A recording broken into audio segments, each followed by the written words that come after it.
Where the mighty oak stands tall and the river runs through. It's the place we once caught a giant catfish, remember? Well, I guess he could have been a little more vague, but I do think I know what he's talking about. The question I have is, everything's been really strange. Is this a setup? Is it safe to go there? I hate to say it, but I need to bring protection. All right, get my belongings. We're gonna have to head to the airport and head back to Iowa. Well, that was quite the flight. Here's my rental truck. I think this'll do. No idea what we're walking into, but I think I know where I'm going. Exit out here, we take a right, we head towards town. It's not too far away. Yep, at this light, we just take a right. Head this way, then we should take a left once we get through town. Not too far, not too much farther. Take this turn here. We go past the tracks, and then we're gonna somewhat follow the tracks for a little bit. Yep, Tia in the road, we'll turn right. I'm nervous. I am nervous. Old gravel road here. Not a lot of people head back here if they're not farming, which is one of the reasons why we found this spot. Yep, there's the tracks again. We could pull over here. This might be a good, discreet place to park. For now, it's not suspicious at all. We go up here, usually just hang right on the tracks. It's just a little hike back here. There is one house out in this area. We don't usually see many people there though, so it should be safe. I don't know why I'm so nervous, but I'm trying not to be spotted. Yeah, it's a nice open right there. Just a little farther down here. What is this one of the cutouts? Yes, this is it right here. Okay. Little opening here, and there's the big oak tree. Just don't see anything else. Down here's the river where we fish. That's the oak tree. But we usually hang out back in this area. This might have been a bust. What is this? Oh, there he is. Hey, Bobby. You okay? You doing okay? Chris, you got the letter. That's amazing. Did anyone see you get here? No. I made sure nobody followed me. That's good. That's good. So, we got some stuff to talk about, and, well, some of this isn't easy to say. What do you mean? Am I in danger? Both of us are probably in danger at this point, Chris. And, well, I'll just start at the beginning. I was hanging out with Ken one night when you were here. I was back in Montana and we had some drinks, and we're having a good time. And he started talking. He just started opening up to me. And he told me about the grapevines, the grapes he stole. He told me about his, let's call them friends, that you bought a tractor from. His buddy at the ATF, and how he basically set you up to get arrested. And then he told me about his new plan, and at that moment, he realized he said too much and pulled a gun on me and forced me to help him burn down the whiskey distillery. He has me on video doing it to where I can't come forward and say what happened without myself being arrested. I don't know what to do to get out of this. I knew I needed to leave and I knew I let you down, but I couldn't hold it in anymore. And I needed you to know what happened. And that Ken can't be trusted. But I don't know what we do. I have no clue what to do. So everything, you're telling me everything since I've been here has been Ken. What is the reason? Like, why? What is his problem with me? Well, that's the scary part, is Ken's known by very few people, but important people, for running the largest moonshine operation in the United States. So he thinks that I'm encroaching on his business? I mean, I'm trying to do things legally, and you said moonshine. He's doing things illegally. I don't understand how those two pass across. Well, Ken doesn't see it that way. Ken sees it as you are intruding on his property, on his land, on his area, his territory, and he's not a fan. I don't know what we do. Like I said, I needed to get it out. I need you to know what happened and why I disappeared, and this was the safest place I could think of coming. Well, you're welcome. You're welcome to stay in the house. We're leasing out the fields, but yeah, you absolutely can stay in the house for now. I don't know what to say. I just feel like I need to keep watching my back and be safe.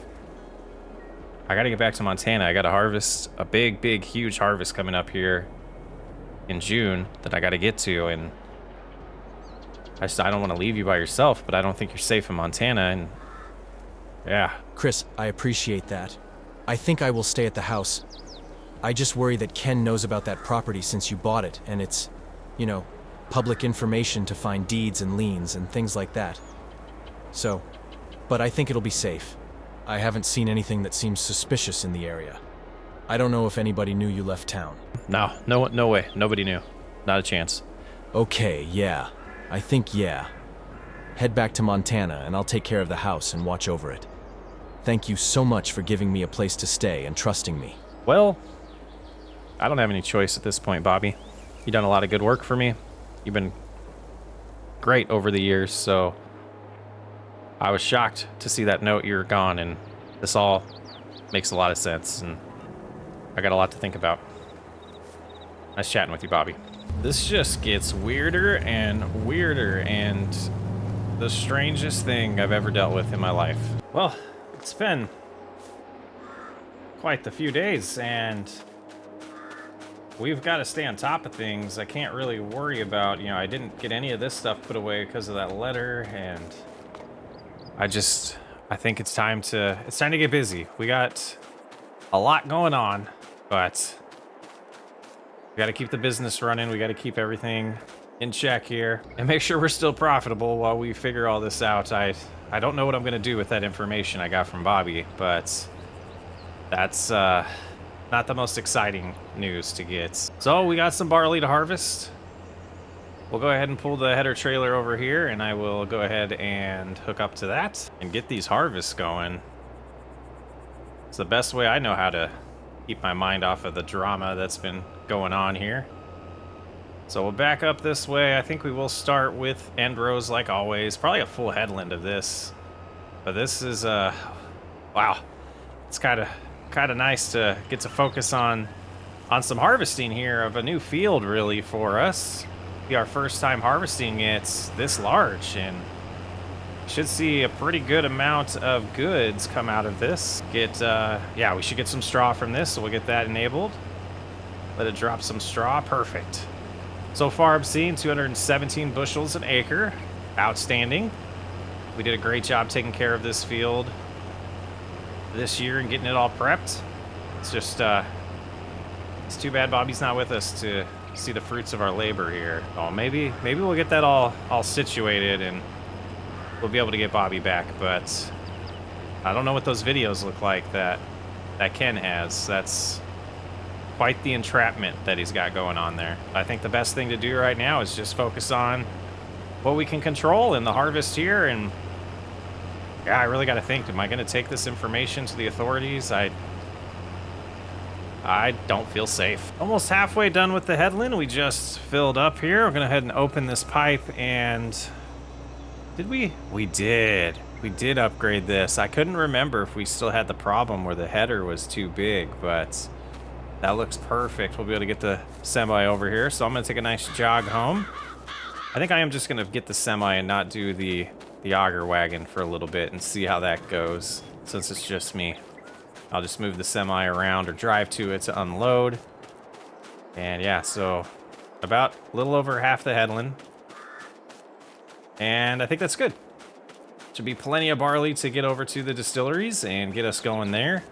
And this extra money we'll make on all of this straw on the ground is always a nice bonus. I'm glad I didn't make it all the way home, because I did find the semi over here. Remembered it was over here as I was getting back that way. So we'll just back up a little bit here, and then we should be able to just cruise forward and go swap out to the other trailer, and we should be well on our way to making good progress on this harvest. Nice to see everything still intact and safe since we left town and came back.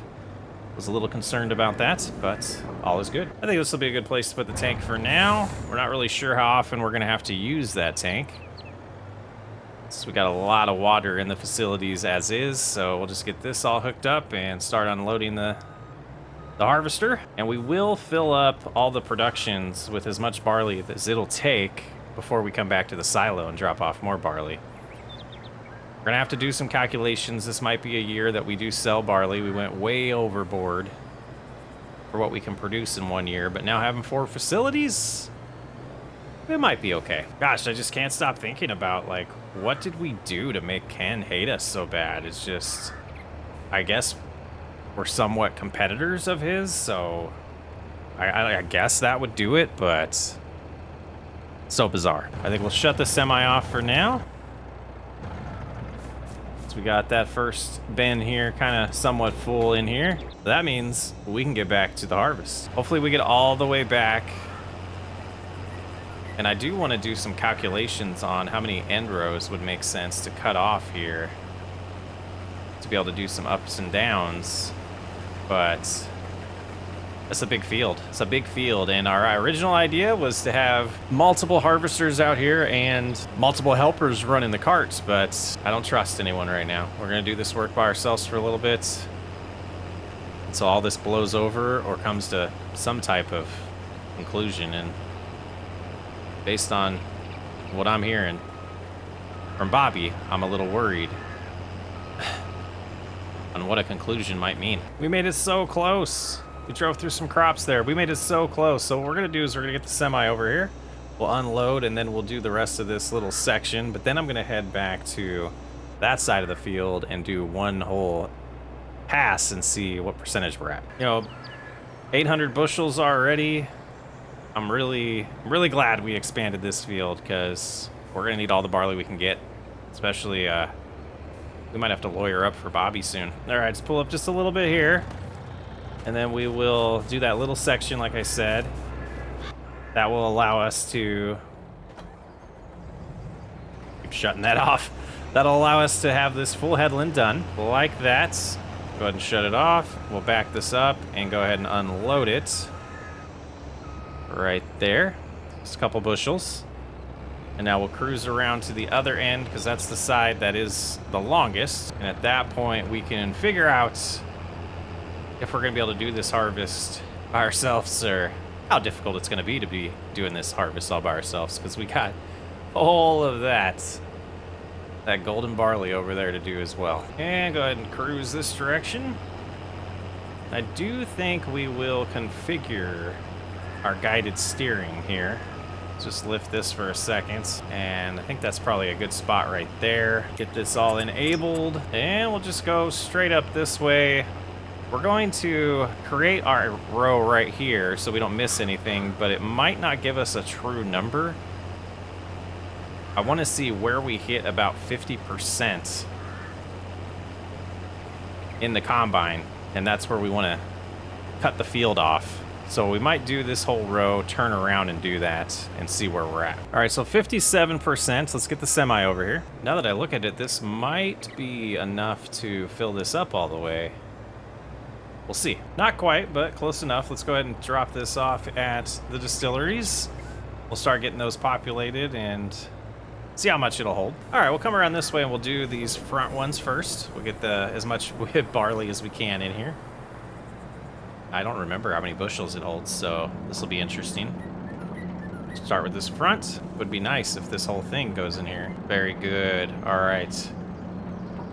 So we get that, and we got capacity in all of them, or we have goods in all of them, so I'm not worried about evening it out yet. We can worry about that later. We'll see how much of this goes in. Okay. So now we'll head on to this next one, and we'll do the back two after we fill this one up momentarily. But this should be a pretty good process to keep these completely populated with barley, and then we'll take the remainder to the silos. And I think we will end up down this direction unloading, so we'll go ahead and leave the semi there, hop back in the harvester, and do something that might seem counterproductive, but we're going to go all the way down to the other side, and then we're going to do another row. We're going to cut off at about 48%, and then we're going to cut that direction so that we can do this somewhat quickly after that. All right, we're going to try to line up perfect with the guided steering.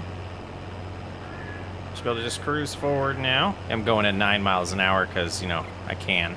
So we're going to keep an eye on this. We're at 4% now. Once we get to about, 48, 49%, I will stop and show you our plan. 48, 49 right there. Let's go ahead and disengage guided steering.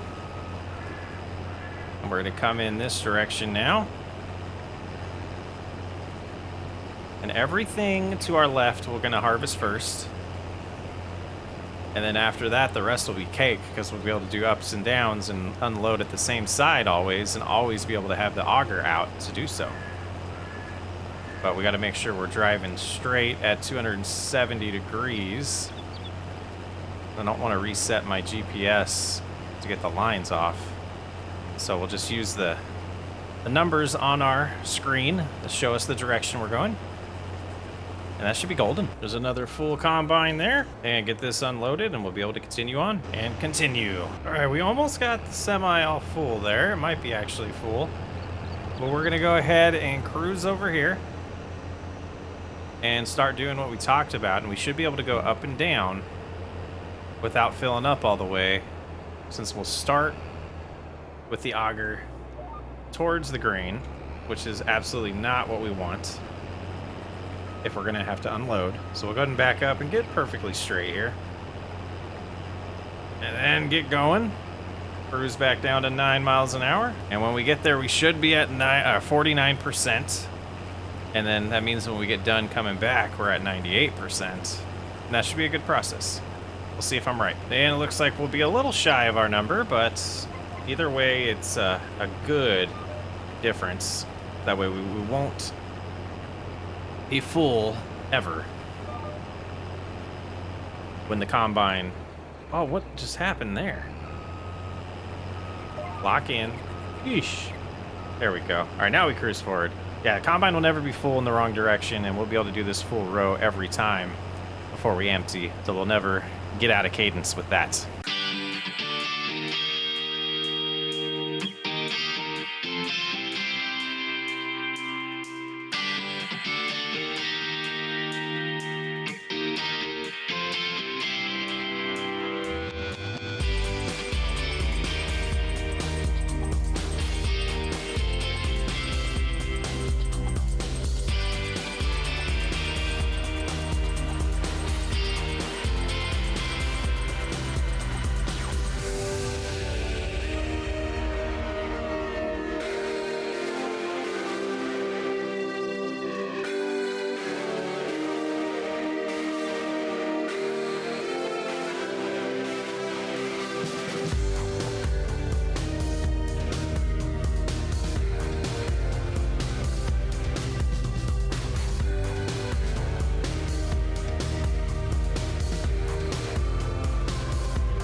All right, dropping roleplay for just a second. We are using a worker to help me just get this done, but I did calculations on the productions, and between what's in the productions, they're all completely full, and the 2,000 plus bushels that we have in the silo right now, we have enough to operate all 4 of those for an entire calendar year until next time we get a chance to harvest barley.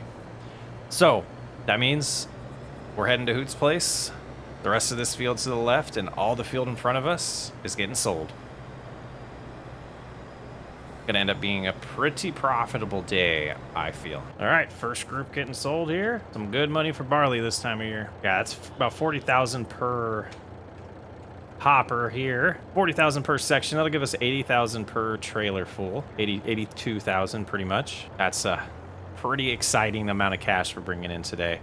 This will probably pay for the new property that we bought a couple months ago. All right, let's get back, and hopefully our worker is ready for us and not too far ahead. But I think we might have broken our cadence by taking so long. We'll see. They're just turning around. We might be able to get there in time. Not by hitting the fence. That's not going to help. Yeah, we're about to deliver our second load to Hoot's place here. Another 80,000 bucks about.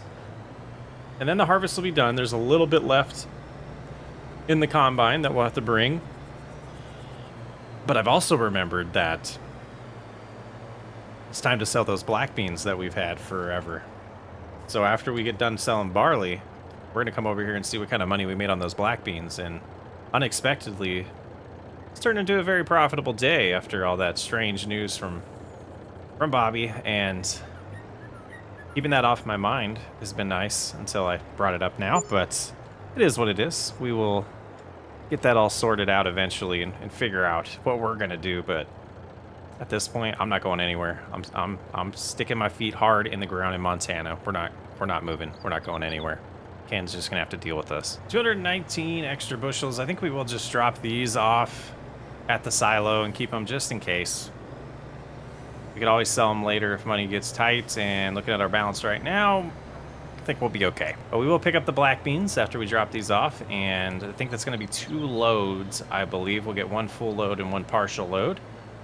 And that'll get us all caught up on crops that we have to sell this month until we harvest the field that we haven't done yet today. That looks good. And then we'll come in here and get, yeah, 1,000 bushels. So it'll be a little bit more than one full trailer. Oh, we might get it all, actually. I was wrong. Yeah, we will. Nice. Okay, that's good. All right, let's go see what kind of money this brings in. I think it'll be over $100,000. All right, the front load here will be a full amount. You know, well, max that we would get in a, you know what I mean. It'll be the larger amount of the two. My calculation was off a little bit. That's 98,000 already. Wow. So over 200, almost 200,000 is what we're gonna get here for the black beans. That was profitable harvest. I think we knew that going into it, and that's why we did it though. So almost $750,000 back in the account. Definitely not hurting after buying that property for way too much at the auction. But the way Ken was acting at that auction absolutely makes sense now. Yeah, it'd be nice after the hour ticks if we do get to that $750,000, that $750,000 amount. Just gotta park this here and do a little housekeeping before we get to this harvest. Gotta keep the spinnery fed, cruise in here, get these dropped off, and then we'll go sell these eggs and see what we can make off of that. Really want to see that $750,000 amount. And for the eggs, they're being sold now. I think it will get us to that happy number that I wanted to see. Just shy. We got 2 minutes and we'll get some from the productions. And there it is, $750,000. We're not making a lot right now from productions. That actually is surprising me. We'll have to see what's going on at the wood chip factory. And then I don't think we have anything else being auto sold, so yeah, we'll have to make sure we're not out of wood there in a little bit. It's quite a bit of maple syrup. All right, no time to waste now. And to get back at this, and we're gonna do somewhat the same here and see what happens when we get all the way to the end. What percentage are we at? So if we're gonna do the same tactic with the other one, I would cut the field right here, but I think we will do this whole harvest with just hiring a worker, just so I can get this done. And really been thinking a lot about this Ken thing, and it's really bothering me. I gotta address it somehow. And the big thing that's really concerning me, oh, I didn't want to drop all that straw in the grass, is the authorities wanted to know if we ever heard from Bobby, and we did. And now that I told Bobby that he can stay at my house in Iowa, if they ever catch wind of that and I didn't contact them, that's not gonna look very good. So gotta figure out exactly what we're gonna do about that. But this situation, it's beyond stressful. I think I'm gonna go ahead and shut the camera off for now, finish this harvest myself, get all this straw picked up, and I'll rejoin you later.